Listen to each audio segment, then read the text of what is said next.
Good morning, everyone. So I'm attorney Frank Avalone from Lawyers Committee for Better Housing. I don't normally use a microphone, so if I'm screaming your head off, please raise your hand or something. I have to apologize that I have another commitment, so after I speak, I'll have to go. But I'm today going to address some tenants' rights issues as it relates to tenants that live in foreclosed buildings. The folks from NTO will then address more standard landlord-tenant matters, and then Patricia Fawn from our office will, at the back end of the program, talk specifically about the new city ordinance that affects tenants in foreclosure. Okay, so I'm going to kind of go at a whirlwind pace here because I only have 10 minutes. So strap in and here we go. Since 2007, there have been over 62,000 rental units in the city of Chicago alone that have been foreclosed on. What rate of those continue to be abandoned in our neighborhoods is interesting to try to figure out. When I speak on the south side, I have people raise their hand if they live on a block with at least one boarded up building, and everybody's hands are up. Drop your hand if you only have 2, 3, 4, and you have to get to about 4 or 5 on just your block before all the hands go down. So the idea that the foreclosure crisis is also a crisis for renters that's not going to go away. So when Wall Street and the federal government tells you that the crisis is coming to an end, don't believe it. There's a lot of collateral action that affects renters that are going to be with us for quite some time to come. All right, so I want to give you a quick purview of the foreclosure process as it affects the mortgage or the homeowner, because that ties in with what happens with tenants. I also did a lot of consumer rights work and foreclosure defense work in my time, so hopefully I can make this particular part quick and simple. The entire mortgage foreclosure process from start to finish, in about 26 states in the United States, there's non-judicial foreclosure where banks can foreclose on people without a lawsuit.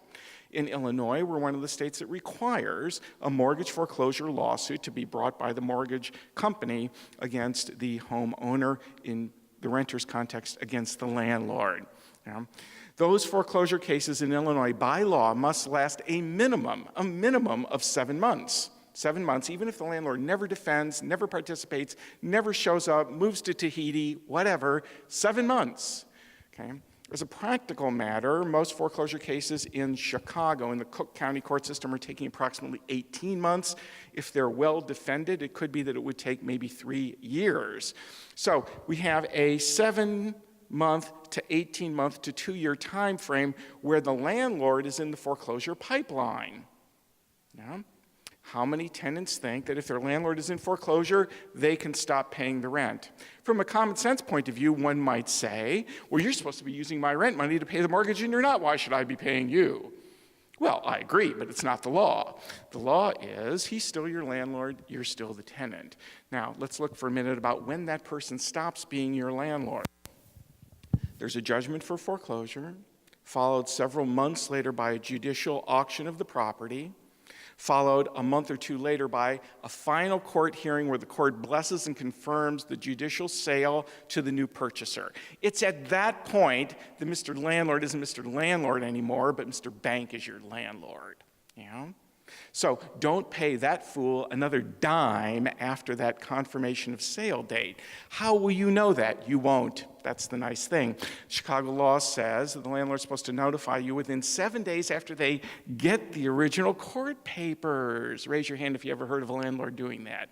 Yeah, I haven't either. Okay, so most tenants don't know, but you know what? You can't hide this stuff from people, can you?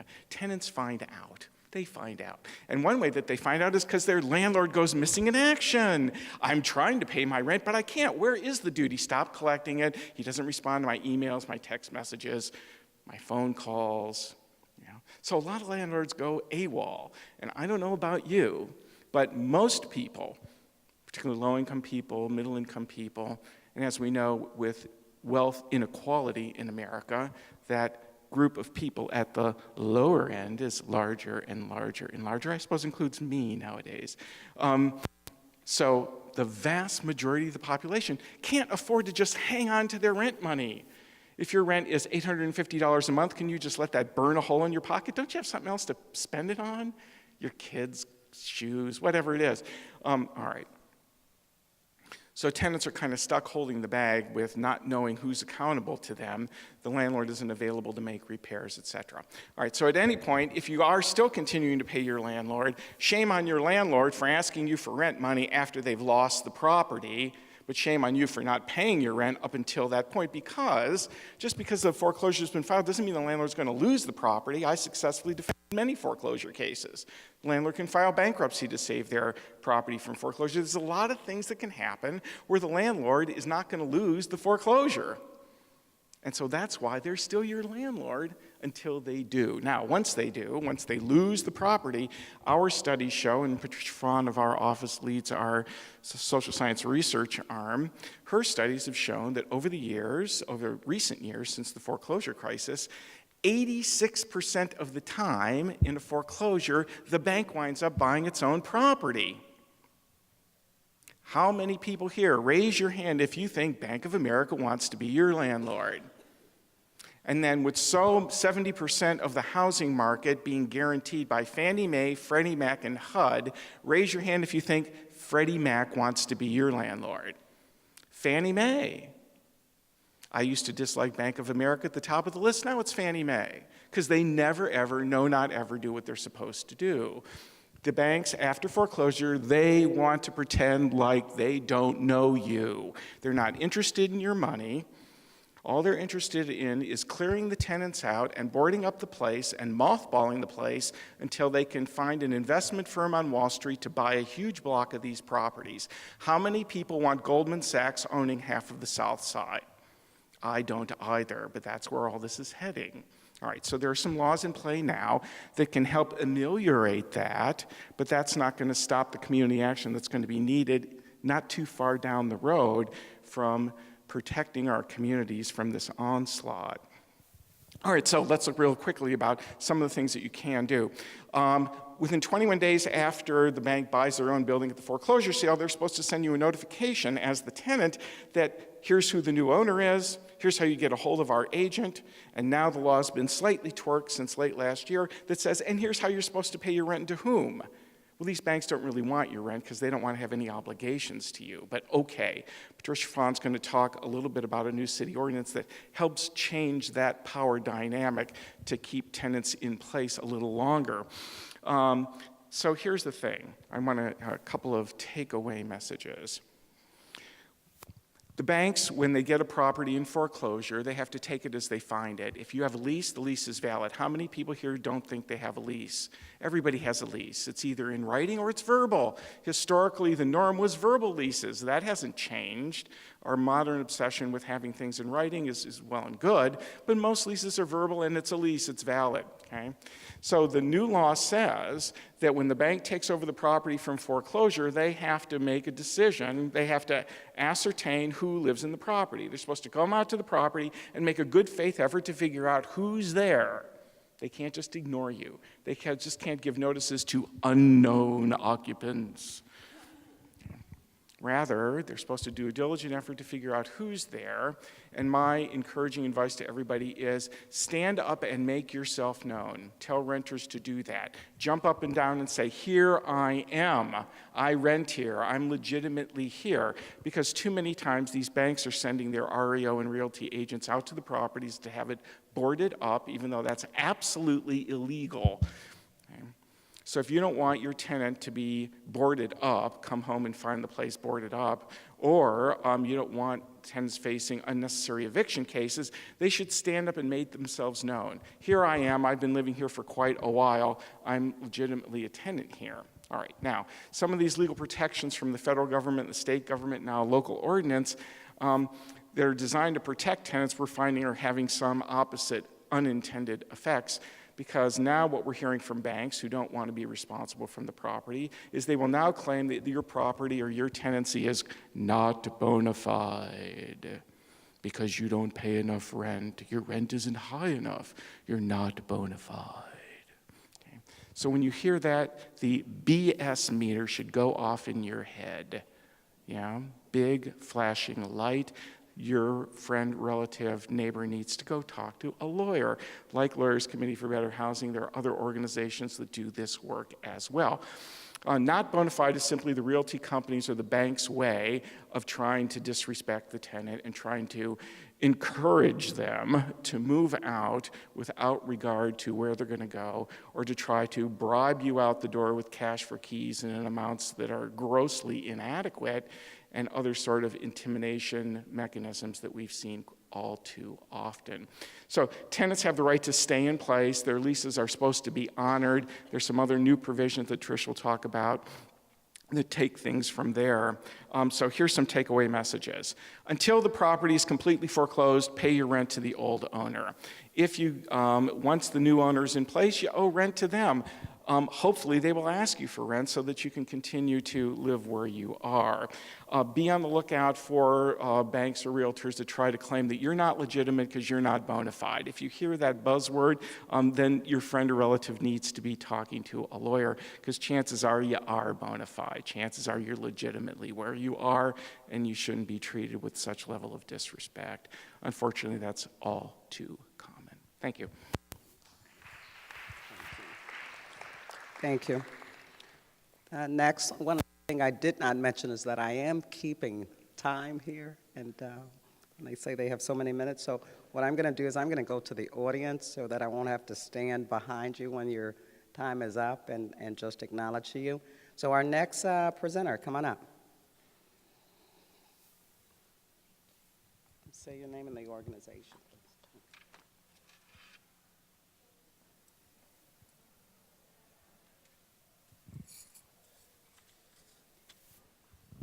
Good afternoon or morning. I'm Regina Rizzo with the Metropolitan Tenants Organization, and this is Philip Devon as well. We're both here to talk to you a little bit about your rights. MTO was founded approximately 28 years ago, and our foundation was the Chicago Residential Landlord and Tenant Ordinance. And so it governs among most properties in the city of Chicago. So how do you know if you're covered or not? If there's 7 units and up, you're automatically governed by this law. 7 units and up. When we get down to 6, 5, 4, 3, 2, 1, it depends whether or not the homeowner physically resides on the property. Not just has the mail delivered there, but physically resides there. So if the homeowner lives 6 and under, the law does not govern between landlord and tenant. It's assumed that the landlord will take care of the property. But if the landlord does not reside, 6, 5, 4, 3, 2, 1, you and the landlord are governed by the law, okay? And so what does this say? Just a few pointers. Definitely the homeowner must provide you with complete contact information, not just a phone number. You need an address where you can send any letters, your mail, the rent money. This also means that if the tenant is going to pay for heat, that the landlord must provide a heating cost disclosure, okay? That also means that the landlord must provide you with this. This is a summary of your rights. This is in a lot of languages, and this is in City Hall, and you can get this for free. And they even have it, if they have this in Braille, they have this in large print, you name it, okay? So the landlord is supposed to, whether you have a written lease or not, you're supposed to be given this, okay? And so with that, the landlord's supposed to maintain the property, right? And the tenant is supposed to work with the landlord to make sure you're not vandalizing the property and you're keeping it well. So tenants, if there's normal apartment conditions and repairs, tenants have the right to give their landlord something in writing where it states, "Dear landlord, you have 14 days to fix this." It could be one item, or it could be a grocery list of items. And if it's not done within 14 days, I will then exercise my rights under the RLTO, and either it's one or you only can choose one. You, the tenant, can either A, do the repairs yourself and deduct it from rent, B, reduce a portion of your rent until the repairs get made, or C, terminate your legal binding contract if the conditions get so bad, right? So that's for regular issues that are going on. But if there's something as an essential service, such as heat, water, gas, electricity, anything that constitutes an immediate threat or danger, that would be a 24-hour notice to your landlord that they need to fix that boiler or they need to fix that thermostat because I need heat. In the city of Chicago, for all residents in our lovely city, landlords must provide heat from when? Does anybody know? September 15th through June 1st. So it's starting to get nice. I mean, the landlord has to make sure come September 15th, in the beginning of September, if your landlord wants to come and make sure the furnaces are working, make sure that thermostat's working, that's great. But if I pay for my utilities as a tenant, so I might not turn it on, but I would appreciate my landlord to come and make sure it's ready to rock and roll for me whenever I'm ready to use it. September 15th through June 1st, okay? So as you still know, this next week, it's gonna go down in the 30s again at night. I would like some heat at night, right? So it still goes on until June 1st. 68 degrees during the day, 66 degrees at night is the minimum, okay? So summer's coming up. Unfortunately, an air conditioner is not considered an essential service, okay? That would constitute under the 14-day notice, all right? And if a landlord provided the air conditioner as an appliance, such as a stove or refrigerator, and that damages, it's the landlord's responsibility to fix it, okay? Remember, tenants have those three options. But back to the essential service. So the essential service is a 24-hour notice. Dear landlord, you have 24 hours to bring me back that heat or fix that electricity. Otherwise, I have two rights. I get to not pay for days while I'm without that essential service, and I have the right to obtain a substitute service, e.g., no water. If I have to go and buy bottled water, that's going to be deducted from my rent, right? And then if you want to terminate your tenancy, that would be a 72-hour notice. And so remember, this is a relationship between landlord and tenant, right? Some tenants might just go ahead and do the repairs themselves, but everything must be in writing. As a landlord, you want to make sure you go into the property, you give a 48-hour notice to your tenant with a definite time, because by law, you have to give the tenants a 48-hour notice that you're going into their property, either you or your repair person coming in. What's today? Saturday. I'm coming by Monday at 2 p.m., or the janitor, or I'm doing an inspection, right? Whatever it is, because as a homeowner, if I'm renting a place, I would love for the landlord to come at least once every quarter to see, right? Because sometimes I might, when a landlord tells me, oh, a year later I went because it's gonna get recertified, or I wanna renew the lease, and I noticed all these things. Why did you wait a whole year as a landlord? How vested are you in your property, right? And as a tenant, yes, landlord, would you like to come? Look at how nice I keep your unit so I could get my deposit back at the end of this tenancy, right? So just those are some things that the law says. Okay, and so in a nutshell, please don't stop paying rent. Tenants, do not stop paying rent because you're upset that your things aren't getting fixed, because you will be in eviction court. And there's many, many eviction cases that go on a year. And I just want to let you know, I received a call this week of a tenant who had rats, who had all these horrible conditions in their home. And when they went to show it to the judge didn't even want to see. The tenant did not pay rent for 1 month, had been living there for 6, but was really upset and fed up with the conditions that her family was living in. And the judge didn't even want to look, because the judges don't have time. They're overwhelmed with eviction cases yearly. So do not stop paying rent.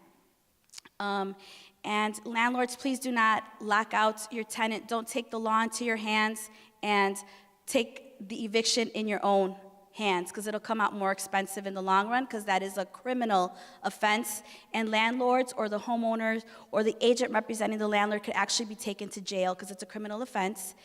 And just a new, quickly, the bedbug ordinance passed December 23rd last year that requires both landlords and tenants to be proactive about this. If not, the city will fine the landlord or the tenant anywhere from $300 to $900 a day, and the city will get that money.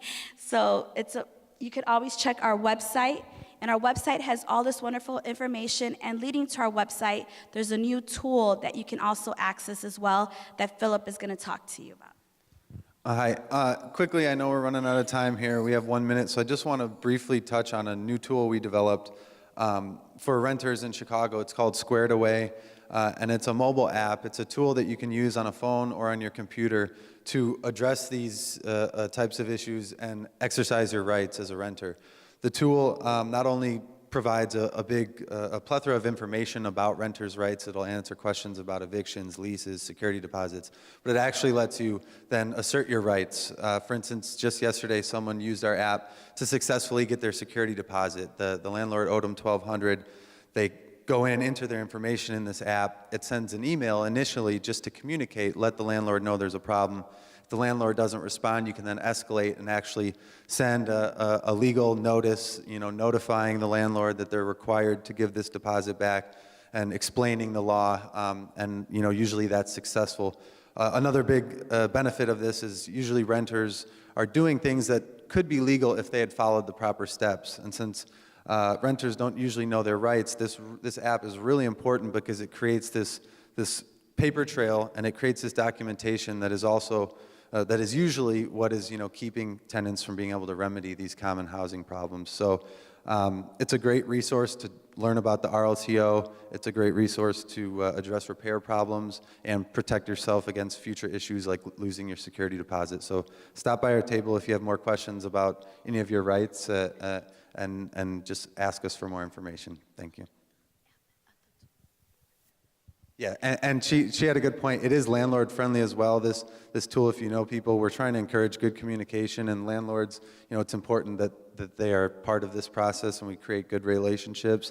And so landlords can really use this tool as well to manage their tenants, address issues, and really stay organized. So thank you. Good afternoon. My name is Danielle Thomas McCain. I'm an attorney for the Chicago Lawyers Committee for Civil Rights Under Law, Inc. We are the leading civil rights nonprofit law firm in the city of Chicago. We handle cases in the areas of employment, hate crimes, voting rights, education, housing, of course, as well as through our law project, we handle transactional we provide transactional services, rather, for small businesses and nonprofits. In terms of housing, the Fair Housing Project works specifically to eliminate housing discrimination as well as to promote access to housing resources and opportunities in the city of Chicago. I'm going to speak to you today about fair housing laws so that we know exactly what our rights are under the fair housing laws. Does anyone know what fair housing is? Is this something that you're familiar with? Okay, about 3 people raised their hands. Well, first, I want you to know that fair housing is, housing, let's say it that way, is a civil right. So in terms of what is fair housing is the right for all people to live where they choose, to have access to housing, whether you're seeking it for purchase, rental, or sale, and to enjoy it with the full use of their homes without unlawful discrimination, interference, coercion, threats, or intimidation by owners, landlords, or real estate agents, or any other persons. So I'm going to go pretty quickly, but I want to highlight just a few things in terms of the law. We look at 3 different areas as far as the city of Chicago and Cook County is concerned. Federally, we have the Federal Housing Act. Under that, race, color, religion, sex, national origin, physical and mental disability, and familial status are the protected areas. Under the state law, we have the federal law areas that are protected, as well as sexual orientation, ancestry, age, marital status, military discharge status, and order of protection status, and that's in Illinois. For county, we have federal and state plus, and what's most important here is source of income, which is the area of discrimination that we see the most in the city of Chicago and Cook County, as well as under the city, we have federal, state, and county plus source of income. So those are the areas under which you have legal action if you are discriminated for any of those protected classes. Protected acts include refusing to sell or rent a dwelling, and a dwelling we're referencing, it could be a home, or an apartment unit, and so on. Refusing to negotiate for the sale or rental of a dwelling, discriminating in the terms, conditions, or privileges of the sale or rental of the dwelling, discriminating in the service of facilities in connection with the sale or rental of a dwelling. In addition to that, we have making, printing, or publishing a notice, statement, or advertisement that indicates a preference, limitation, or discrimination, discriminating in lending or appraisal, misrepresenting the availability of property, steering, refusing to allow a reasonable accommodation or modifications for persons with disabilities, or retaliating against someone for exercising their fair housing rights. One other area that I'm going to cover is source of income discrimination. As I stated prior, we see a lot of that in the city of Chicago. Under the Chicago Fair Housing Ordinance, one cannot refuse to rent, sell, lease, or otherwise deny or withhold from any person or group of persons housing accommodations because of their source of income. The most notable source of income that we hear, and I'm sure you all are familiar with, is Section 8, but there are other voucher holder types of source of income that also come up. Any lawful manner by which a person supports him or herself and his or her dependents, including, and these are further examples, child support is considered a source of income, alimony, TANF or public aid, food stamps, SSI benefits, unemployment compensation, and of course, housing vouchers, Section 8. This law applies to any person, corporation, or firm selling, renting, or leasing any housing units in Chicago. Now I'm going to turn it over to John Marshall Law School, and they're going to talk to you about examples and how to identify housing discrimination. Hi, my name is Megan Larkin, and I'm a student intern at the John Marshall Fair Housing Legal Clinic. And with me, I have another student intern, Sarah Wang. And the clinic handles fair housing discrimination cases based on the protected classes that Danielle has just mentioned. And we're here to tell you the more subtle ways to identify discrimination in the housing market. I'm going to touch on three that are very common: familial status, disability, and source of income by Section 8 voucher. Familial status. Discrimination today is more subtle now than it maybe has been in the past. If a landlord or a property manager makes statements such as, I don't want to rent to people with children, or this building is more favorable to single people, that is a form of discrimination, and you may have a fair housing discrimination matter. Also with Section 8, the forms of discrimination may be where they blatantly state that they do not accept Section 8 housing vouchers.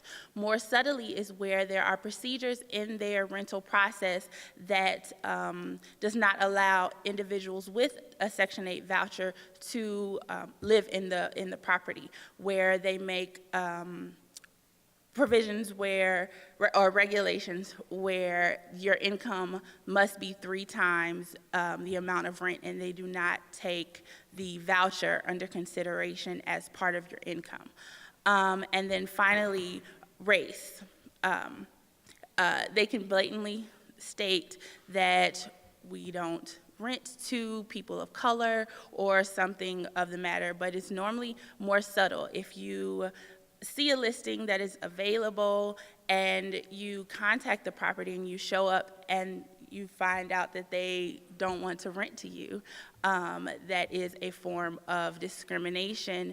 If you find that someone of a different race has gotten the housing and you were refused, it may be racial discrimination. The Fair Housing Clinic sends testers out after you contact us to determine whether it is based on race or something of that matter, to get more evidence to regarding your case. I'll pass it on.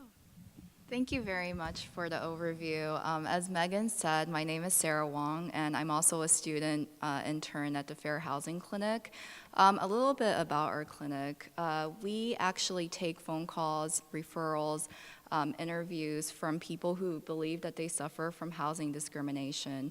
And if we determine that this is something we can help you with, we will take on the case free of charge, and we will help you fight against the discrimination. And even if it's not an issue related to housing discrimination, we refer your case over to other organizations that are here right now that can help you with your case. So it's very important to have awareness about these issues, because housing discrimination isn't just fought by lawyers, it's not just fought by HUD or the organizations here. It really takes the public's awareness to help us fight against discrimination. So what Danielle said and what Megan said about both the overview of what type of discrimination we handle, and then also what what are the signs of discrimination is very important.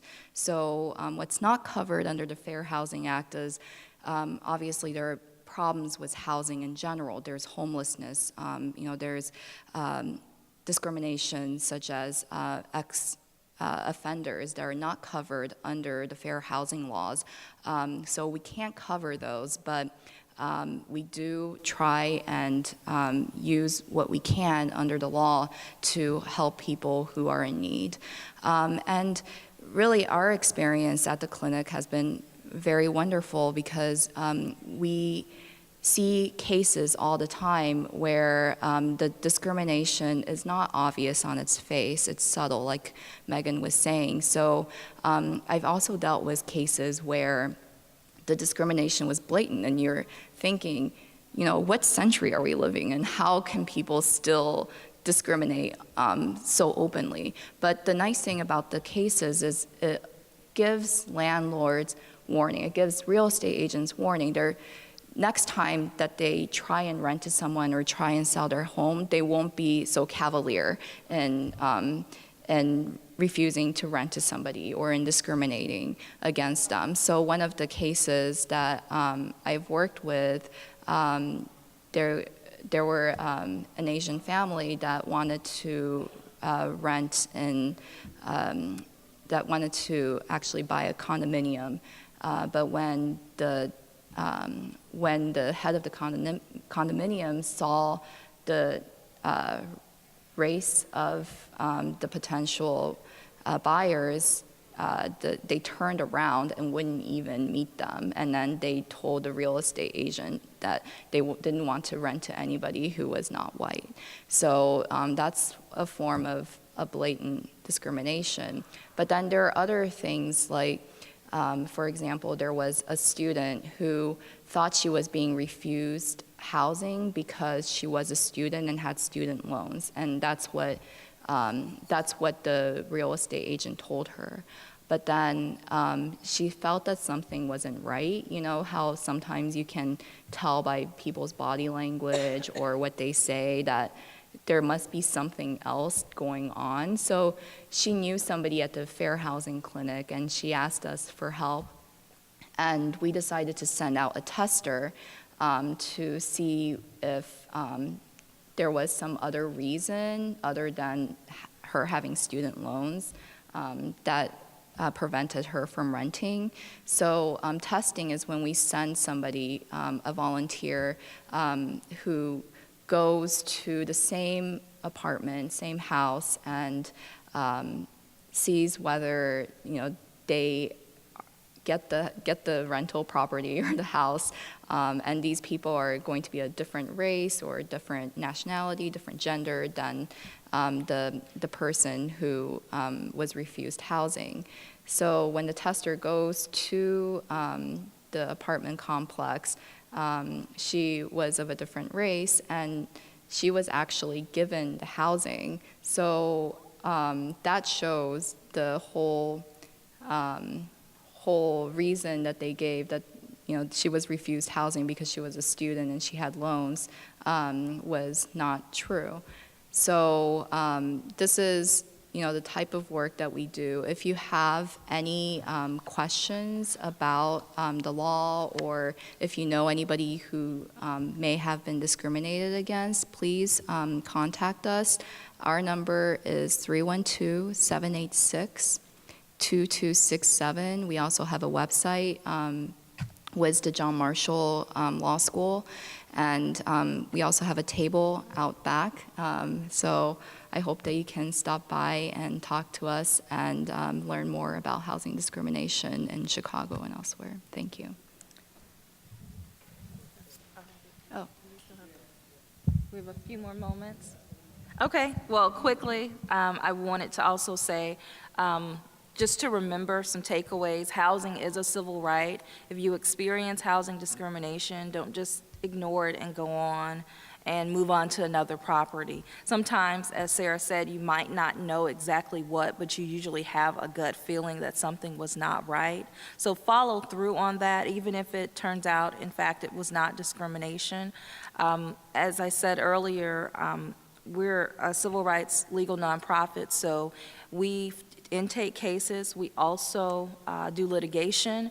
Litigation in that we file lawsuits on behalf of victims of discrimination. We do advocacy if your case is not on the level in which it's something we should file a lawsuit on. We also do outreach at events like this. So please contact the Chicago Lawyers Committee.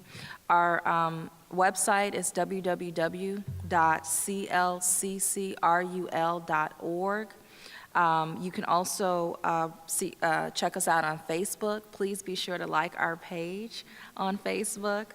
And you can contact us. You can contact us. We have materials outside and a table as well that you can take away and have so that you can reach us if you need them. Sure. It's www.clccrul.org. Thank you.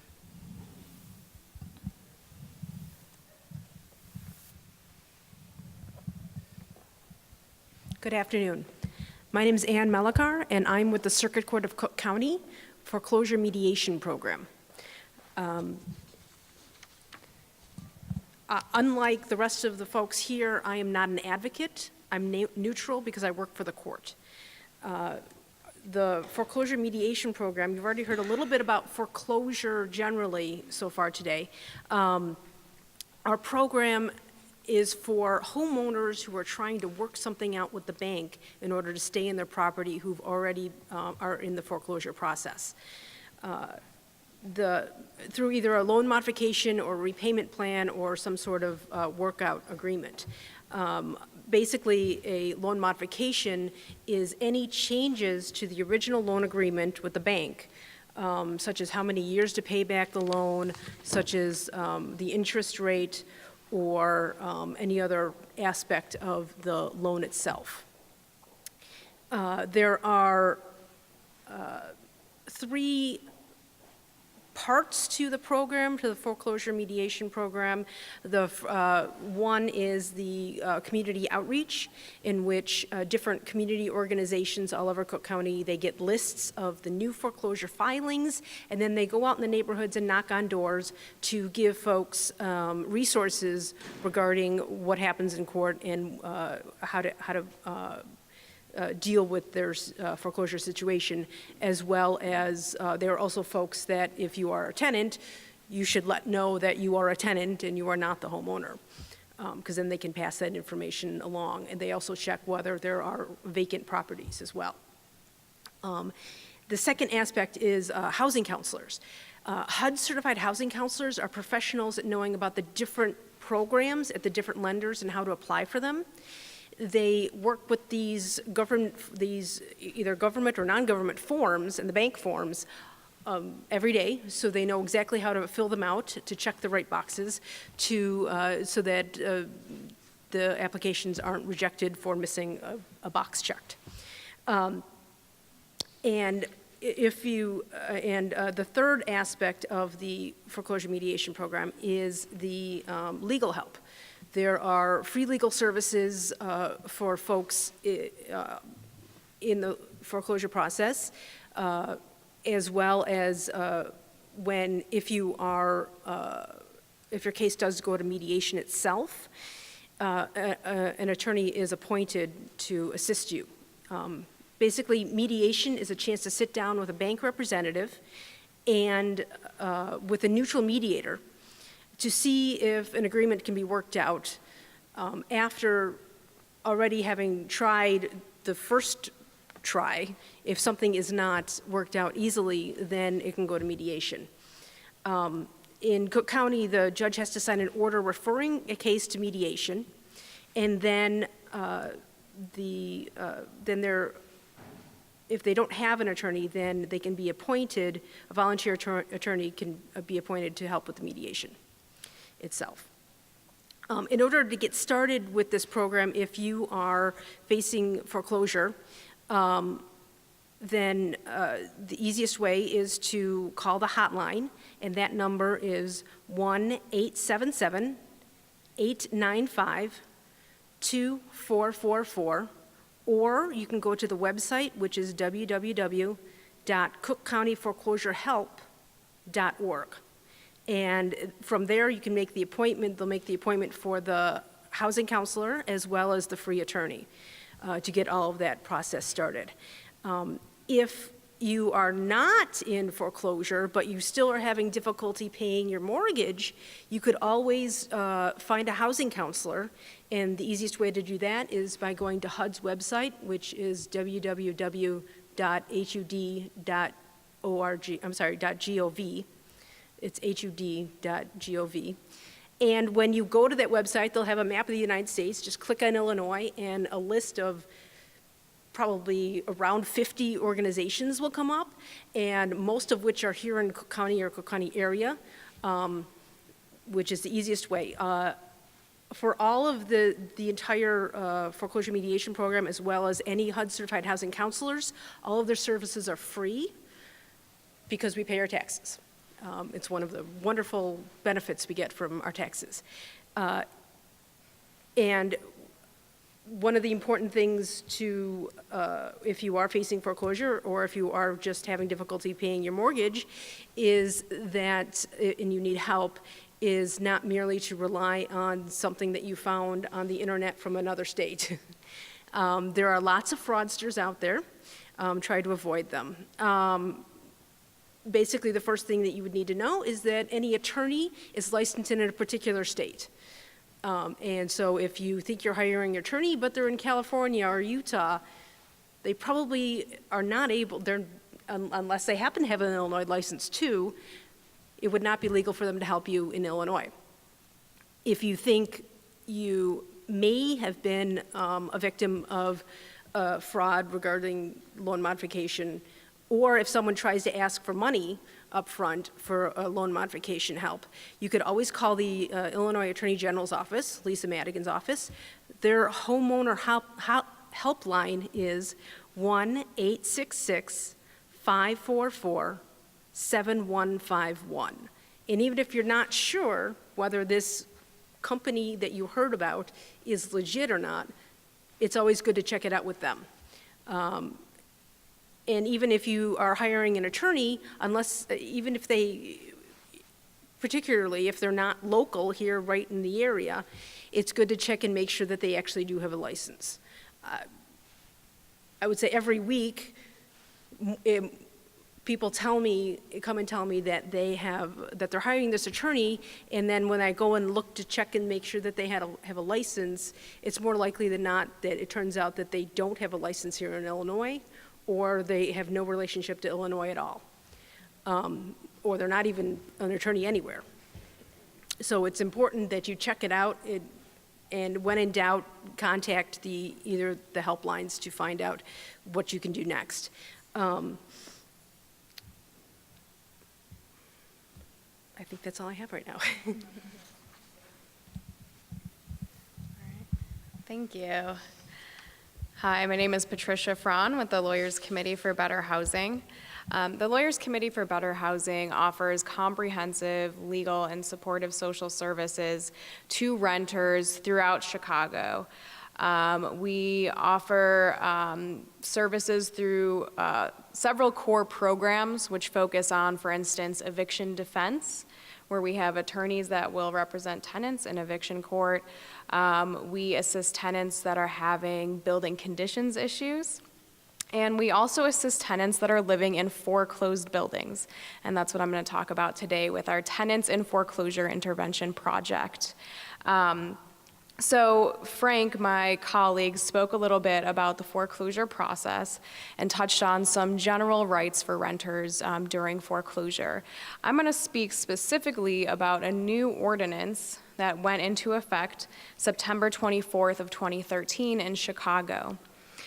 So Lawyers Committee for Better Housing was a part of a coalition of other tenant advocates, other policy groups and unions throughout Chicago that, after seeing some really egregious violations of renters' rights, like Frank had mentioned before, for instance, buildings being boarded up while tenants are still living in them, and other very serious violations of tenants' rights, we kind of joined forces with this coalition, the Keep Chicago Renting Coalition, to devise a policy-level solution to what we were seeing on the ground. And through that coalition, we developed an ordinance, the Keep Chicago Renting Ordinance. And the city then worked with us and put together a substitute ordinance, the Protecting Tenants in Foreclosed Rental Property Ordinance. And this is what was passed and went into effect on September 24th, 2013. So the Protecting Tenants in Foreclosed Rental Property Ordinance is commonly known as the Keep Chicago Renting Ordinance, so you can look on the city's website under either of those names, and you should be able to get information on that. Also, at our table out front, we have these really great brochures that offer detailed yet concise information about what this ordinance actually does. And I'll speak about that. Under this new ordinance, the whole point of it was to incentivize new owners who purchase properties at a foreclosure auction to keep renters in their homes and keep buildings occupied and maintained. A lot of folks will notice that there are rampant vacant properties in Chicago, properties that are boarded up, that are dilapidated, and that are really draining our community resources. So this ordinance sought to prevent buildings from becoming vacant in the first place. So what this ordinance does, it provides incentives, again, to keep renters in their homes. It also puts in place a new building registration requirement and new notice requirements for renters. So who is regulated under this ordinance? Again, anyone who purchases a property at a foreclosure auction. And what we found through our own research is that about 86% of the time, that purchaser is going to be a bank. So this mostly regulates banks. And for people who purchase a foreclosed property with the intention of moving in to the property as their primary residence, they're not regulated under this ordinance because, again, we want to keep properties in productive use.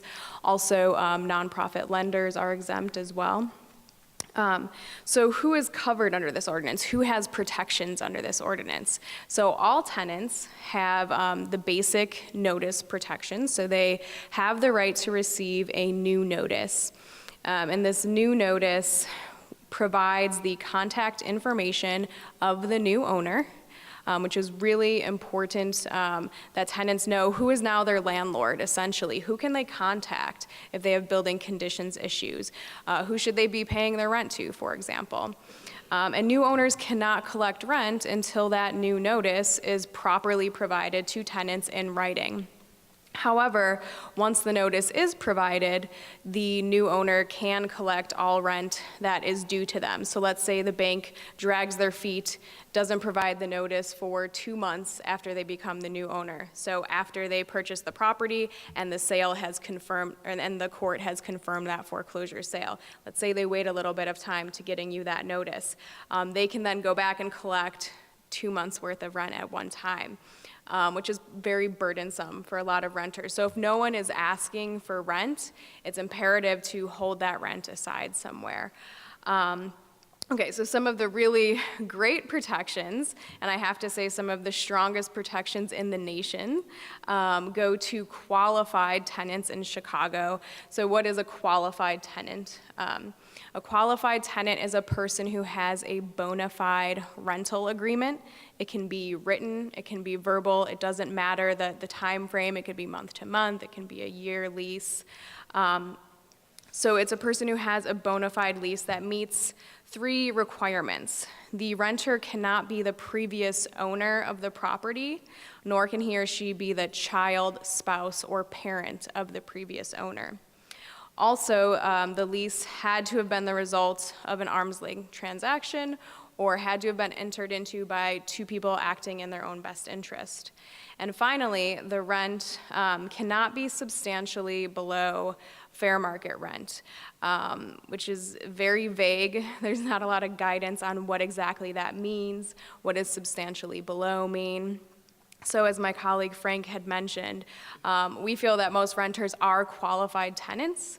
So if you are getting pushback from a new owner or a bank after foreclosure saying you're not bona fide, you're not qualified, you're not paying enough rent, please contact us so that we can assess the case and potentially advocate on your behalf.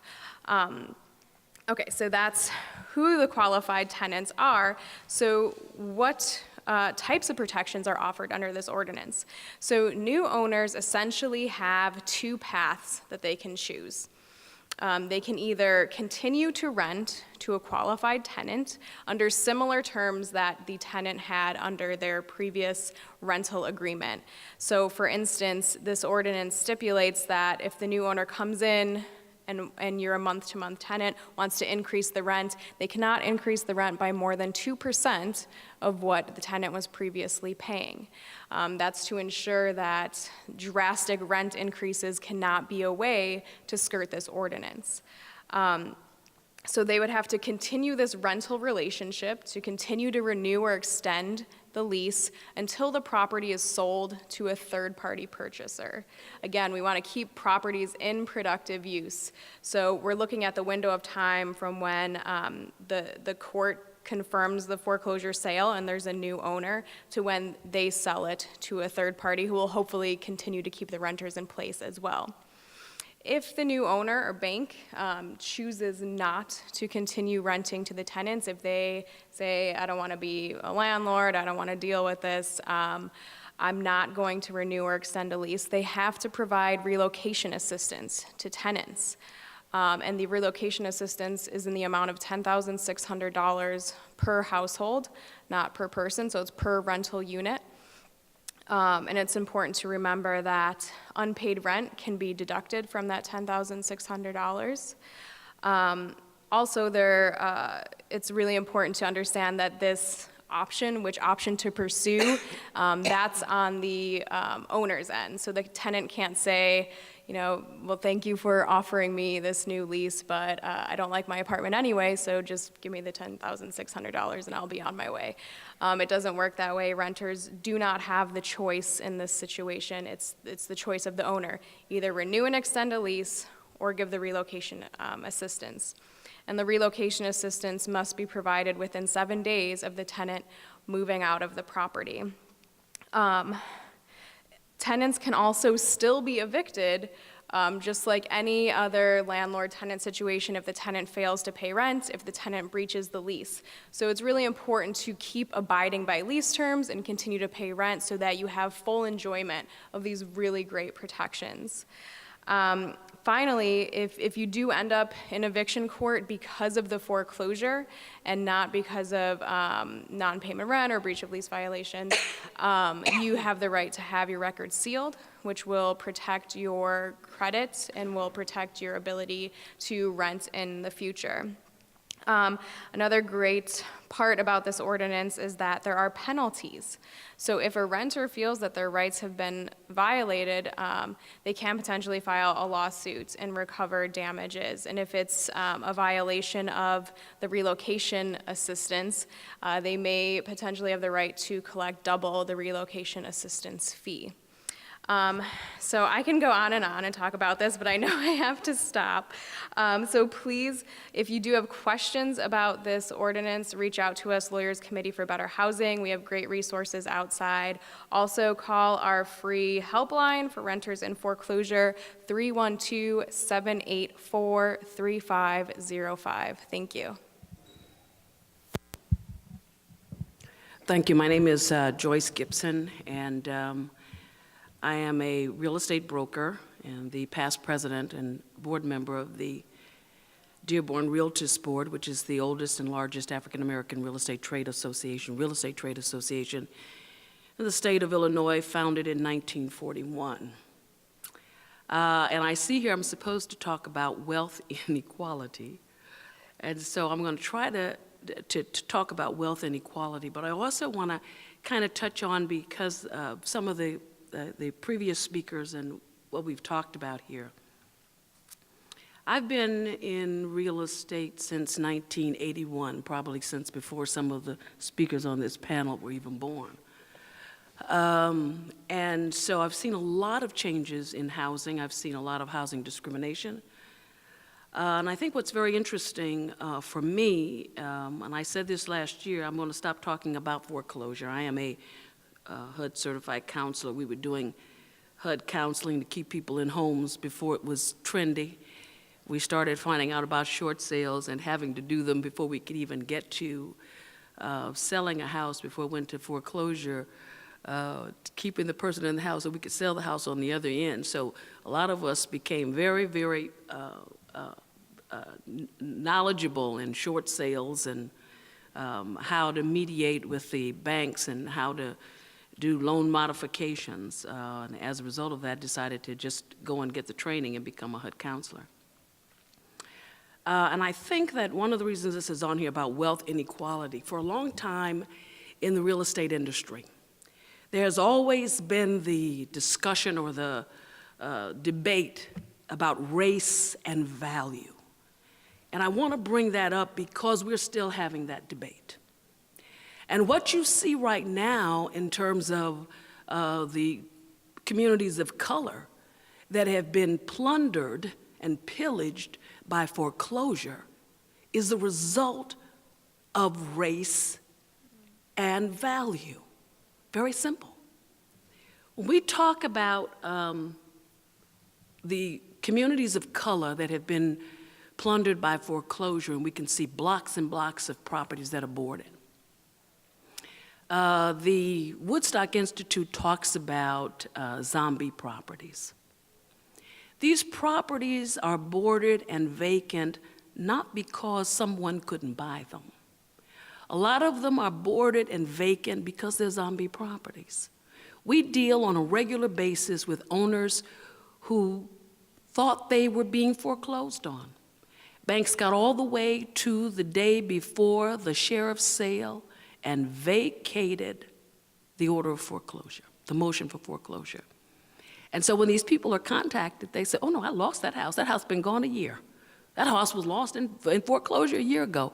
And I have the task of telling people, not really, you still have that property, and the city of Chicago just fined you, and they're about to demolish the property, and they're about to fine you, and when you go to court, the city says you're still responsible.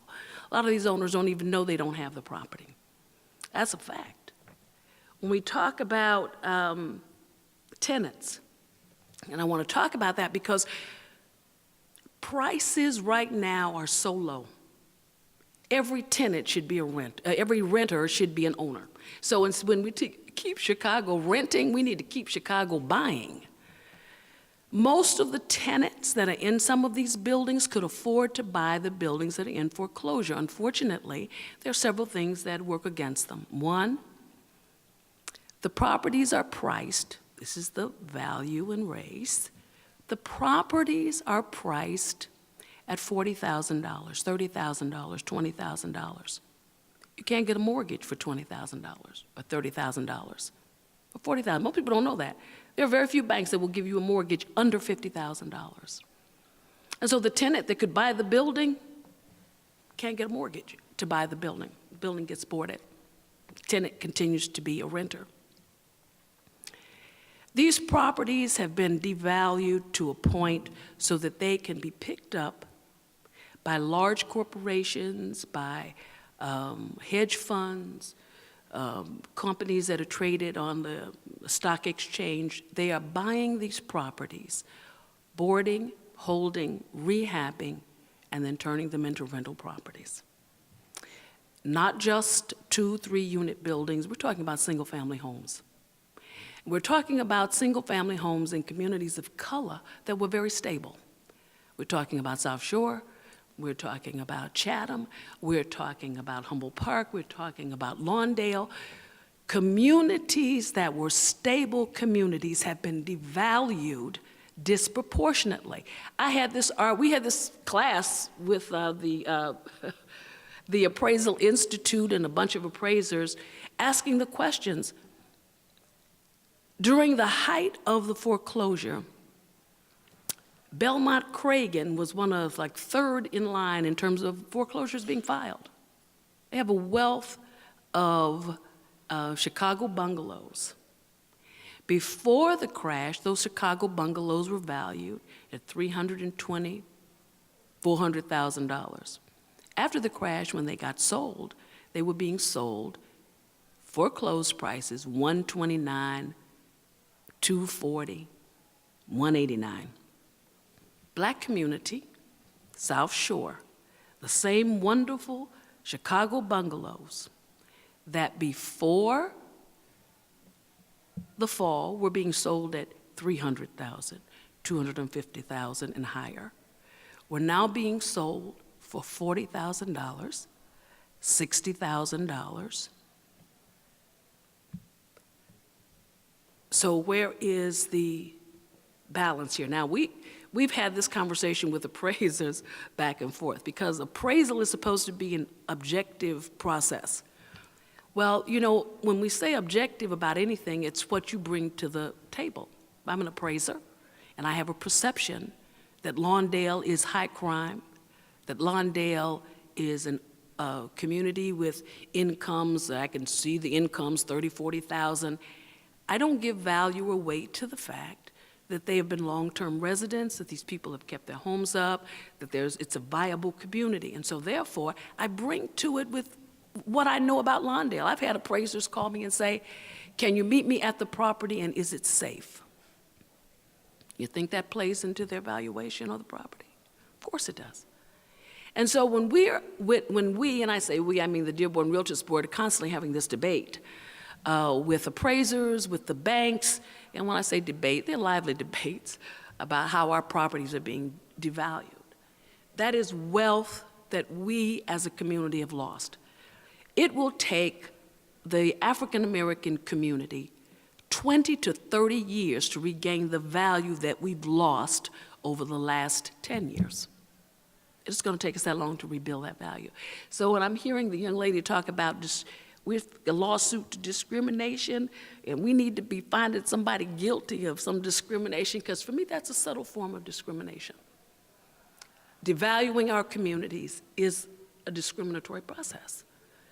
And so I think that if we can get to a point where we can even find, I don't know, banks, we've gotten rid of almost every mortgage company in the state of Illinois has closed its doors when we went through the thing that every mortgage company had to be participating in predatory lending, and so a lot of them closed their doors, and it was always the discussion, why are so many African Americans going to mortgage companies when they could be going to banks? Because that's who was financing us.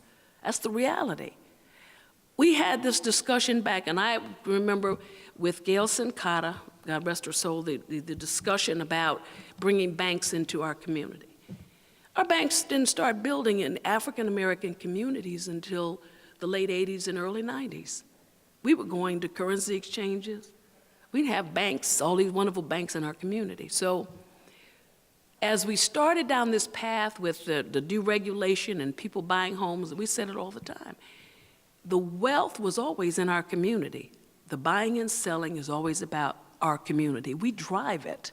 We drive it when communities change ethnicity. We pay higher prices than anybody else to get into those communities. And when those properties are sold at foreclosure, our properties are devalued disproportionately. So is there a wealth inequity? Sure there is. And it still boils down to the same thing we've been fighting for the last 72 years. It's race and value. Thank you.